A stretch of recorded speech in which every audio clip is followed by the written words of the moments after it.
Before we get to the story, I'd like to say thanks so much for visiting my new channel. I'm going to be uploading cosmic horror related stories every single day. So if that sounds good, please drop a like and don't forget to subscribe. It means a lot, especially when just getting started. I hope you enjoy the story. Cultural heritage assessment work exists at the practical intersection of archaeology and commerce, which is a pairing that most archaeologists find uncomfortable and most commercial clients find tedious. And the friction between those two reactions is the defining feature of the job. A mining company, a pipeline developer, a construction firm needs to break ground. The law requires a survey of the proposed disturbance area to identify any cultural heritage features that might be affected. An archaeologist is hired to conduct the survey, document what they find, make a determination about significance, and either clear the ground for development or recommend mitigation measures that allow development to proceed with some form of heritage protection. It is, in most cases, a process that produces predictable outcomes from predictable inputs, and I had been doing it long enough to know the range of what the ground usually held. The Atacama contract came through an environmental consulting firm I'd worked with before, a heritage clearance survey for a proposed copper mining access corridor in the northern Chilean desert. The corridor was about 40 kilometers long and 300 meters wide, running through high-altitude desert terrain that the company's preliminary geological surveys had targeted for a new access road and pipeline route, standard project scope, standard timeline, a field team of 4 including myself, a ground-penetrating radar technician named Brule, a field assistant named Siva who was in her second year of graduate work and was developing the careful eye that the work required, and a driver and logistics coordinator named Tomas, who knew the Atacama terrain in the practical way of someone who had spent years working in it. The Atacama has a particular quality that I want to establish before I get into what we found there, because the landscape is part of the story in a way that the landscapes of other projects haven't been. It is the driest non-polar desert on Earth, which means it is also one of the best preserved surfaces on Earth. The absence of water removing the primary erosive and biological process that breaks down exposed material over time.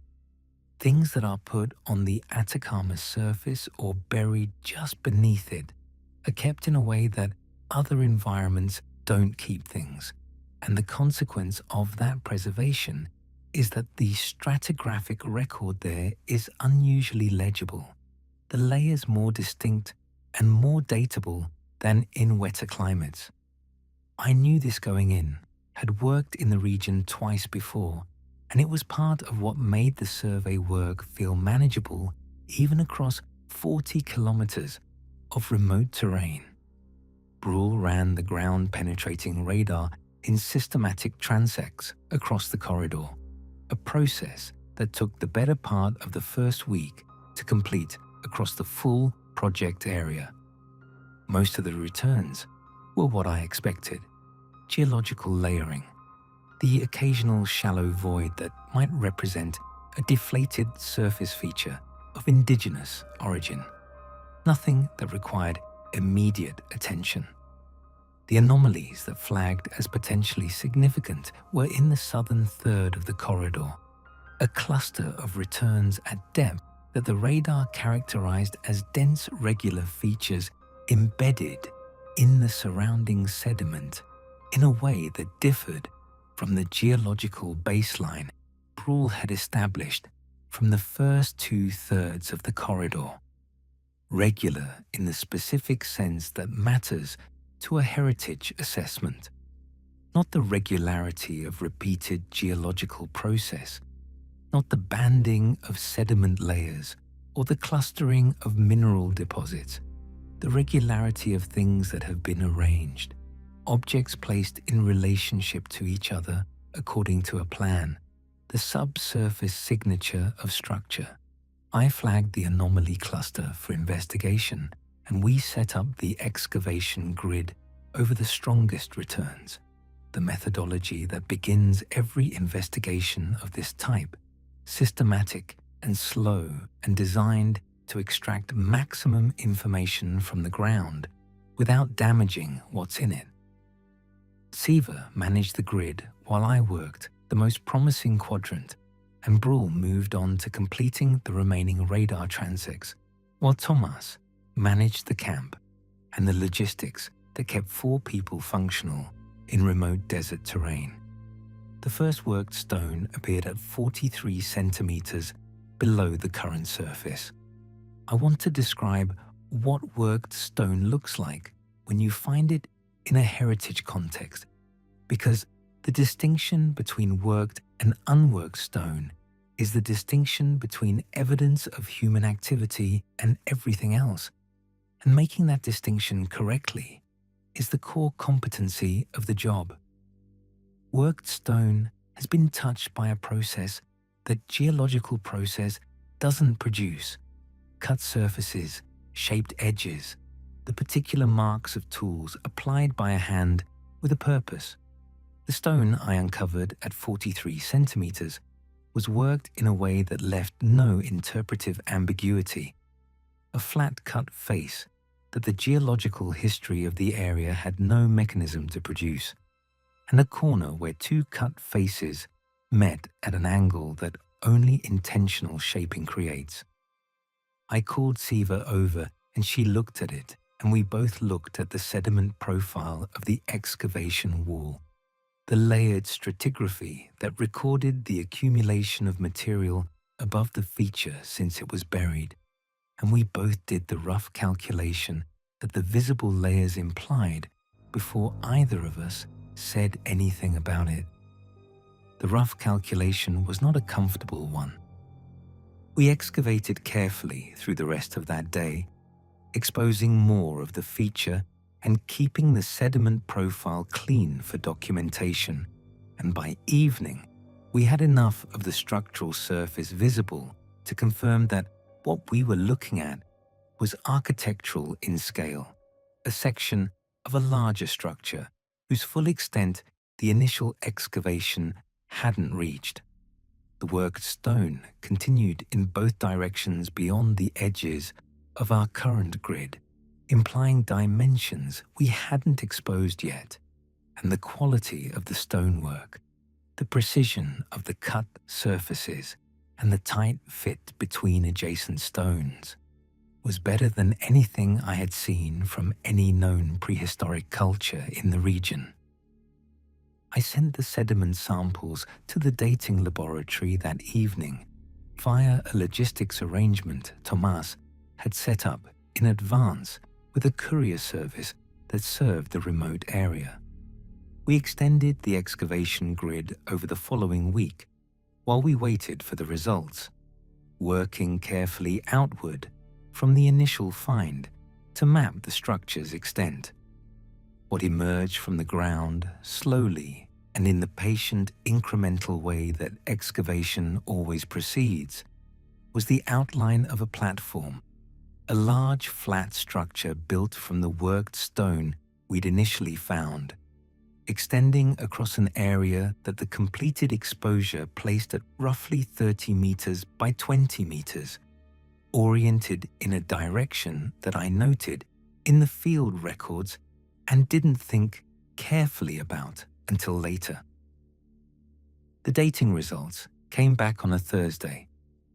Brule handed me the lab report, and I read it standing at the equipment table outside the site tent, and I read it again, and then I sat down on the equipment case and read it a third time, which is not behavior I've exhibited before or since upon receiving lab results.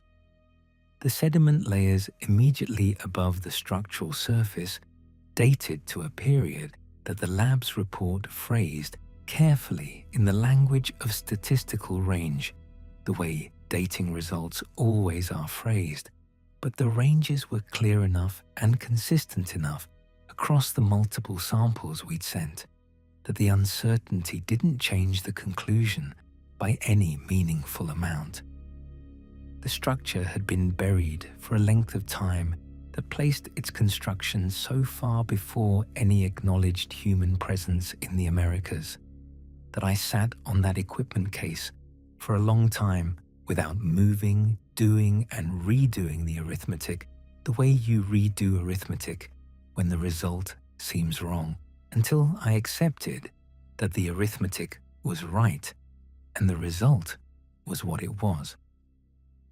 I brought it to Brule and Seaver that evening, and we spent several hours going through the stratigraphic documentation together, looking for any alternative reading of the sediment sequence that could produce a more recent construction date.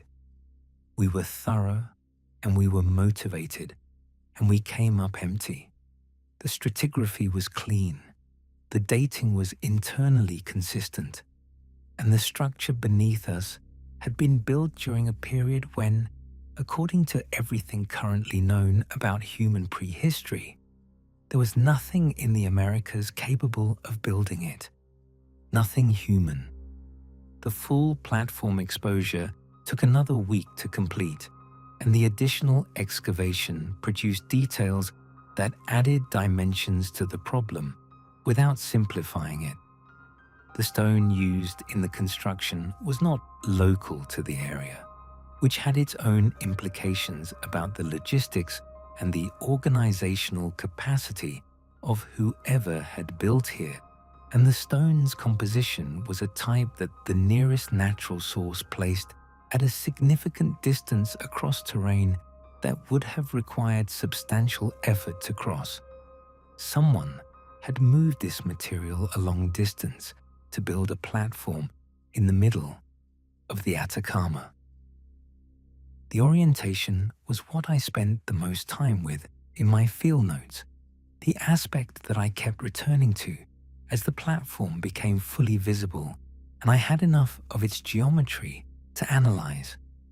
The platform was oriented to within a fraction of a degree of a specific azimuth, a precision that matched nothing in the landscape around it, no topographic feature, no geological axis. It matched a position in the sky.